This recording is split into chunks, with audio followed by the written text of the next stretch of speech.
Welcome to the Ben Daniel podcast, where we're calling a spade a spade. Great to be here with you guys today. We are here the night after WNBA fight night. Sophie Cunningham putting JC Sheldon in a clinch. Marina Mabrey targeting Caitlin Clark. Folks, how is everybody doing this morning? In case you guys don't know yet, Sophie Cunningham's jersey, oh yeah, Fever fans spend that bread, folks.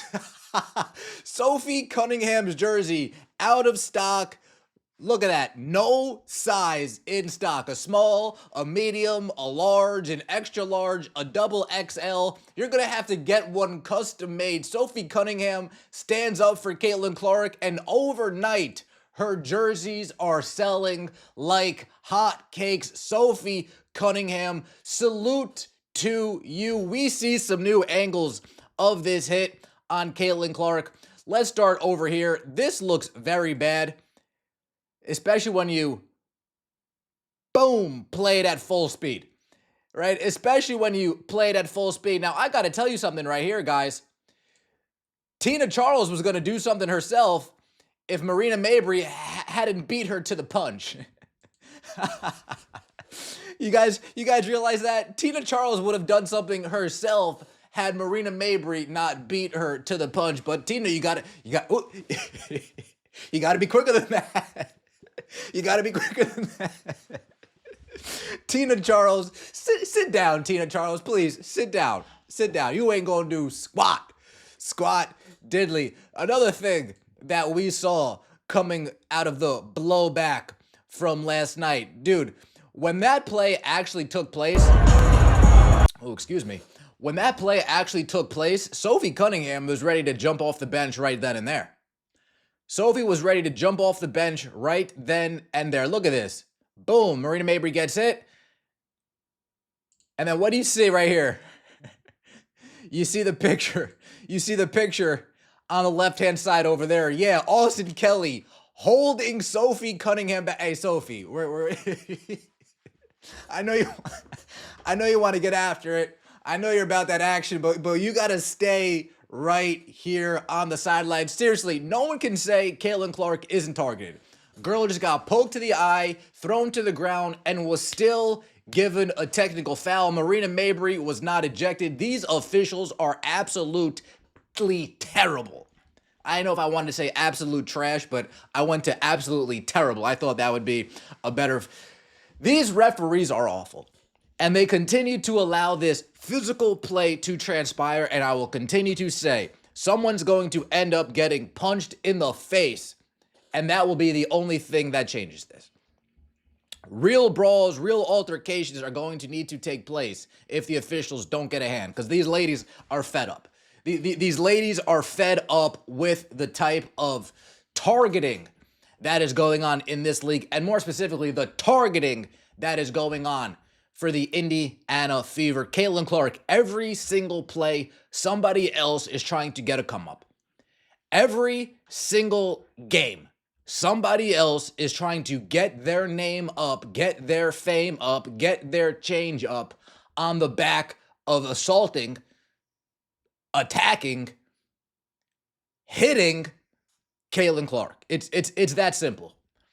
I'm scared to even think of what Dejanay Carrington has up her sleeve. I am fucking terrified to think what Dejanay Carrington has up her sleeve. Kathy, Adam, somebody in the front offices need to actually, on an executive level, not these team levels, on the executive level, somebody's going to have to step up. Somebody's going to have to step in.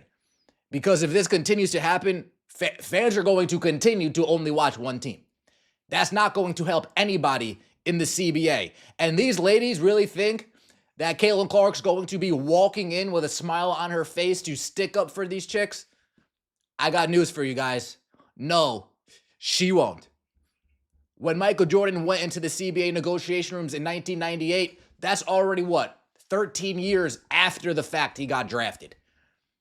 That's already when people are calling him the GOAT, the greatest of all time. He's already had that badge. You think she's going to do you guys this favor while she's currently going through the Jordan rules?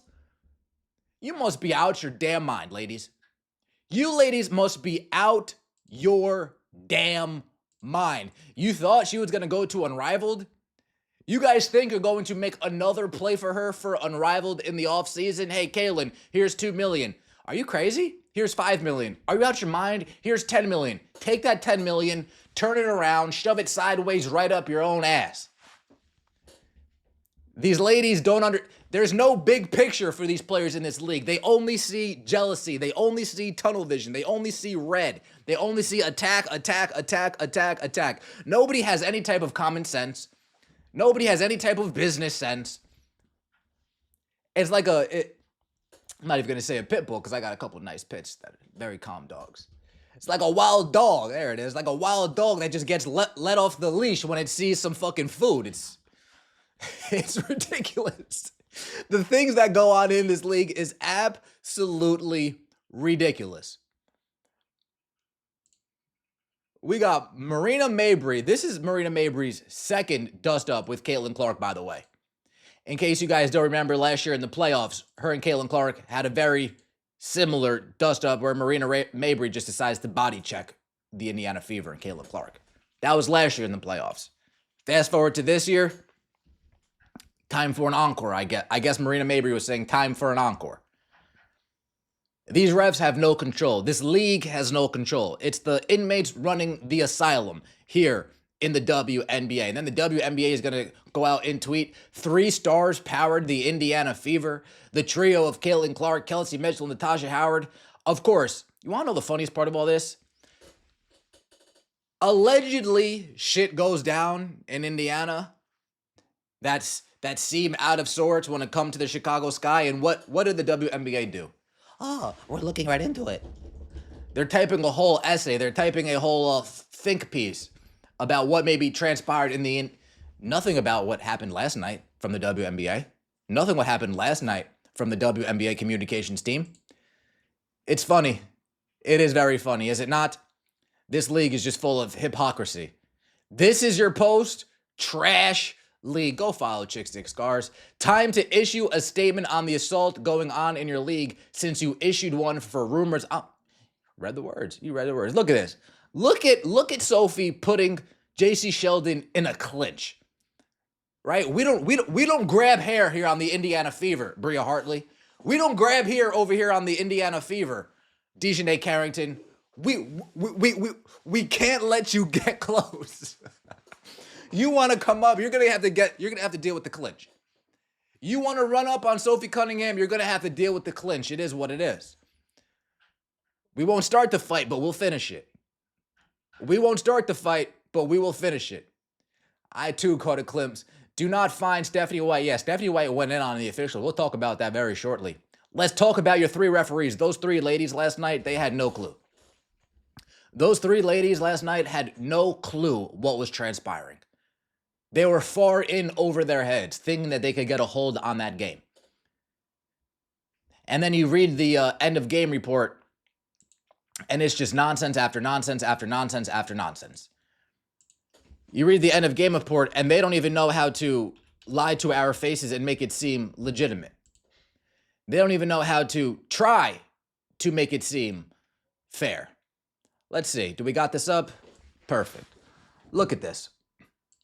Look at the reasons why they decided to give each player the technical fouls that they decided to give them.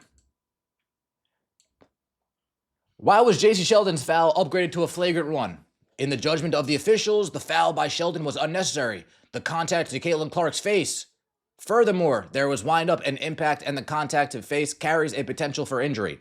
What went into deciding Marina Mabrey should get a technical instead of something more severe? The contact made by Mabrey did not rise to the level of an ejection. Additionally, it did not meet the criteria for a flagrant foul penalty 2. She got a technical foul, not even a flagrant 1 for that. Are you out your damn mind? Are you fucking crazy? Are these ladies stupid? Shout out to 6ix9ine. Stupid. That was as unnecessary as a basketball play can get. And then you read why they gave Sophie Cunningham a flagrant 2. We felt the contact by Cunningham was unnecessary. So the contact by Cunningham was unnecessary, but the contact by Mabrey was necessary? The contact by Cunningham was excessive, but the contact by Marina wasn't excessive. Oh, this league has a problem. This league has a significant, and it's going to continue to have a significant problem. And as long as the jealousy, incompetence, what was the last word I was looking for? Spite, hate continues to be centered around the WNBA when it's toward that player that wears number 22 for the Indiana Fever, when it's towards that player that's bringing all the eyeballs and all the attention. Folks, think about all the casual fans that tuned in to watch that. Oh yeah, I'm good on this. Oh yeah, this isn't what I tuned in for. I don't want to watch that. People want to watch basketball. As crazy as that may sound, people want to watch basketball. Let me know what you think in the comment section below. I appreciate all of the support. Sophie Cunningham having to get held back by head coach Austin Kelly. You love to see it. She's ready to go. She's ready to go. Fans, loser fans, I can't even say fans, loser fans are starting some type of petition to try to get Sophie Cunningham. These people have no life. I don't even know. Go touch grass. How about that? I don't even think I've used that phrase on this channel before. If you're signing a petition, starting a petition about Sophie Cunningham needing to get banned, but Marina Mabrey not, you need to do us all a favor and put down the phone, put down the computer, go outside, touch grass, go for a walk, do something productive with yourself. Let me know what you think in the comment section below. I appreciate all the support. Once again, thanks to everybody who tuned in to the venue. We will be back in business on Thursday. I'll see you next time, and as always, take it easy.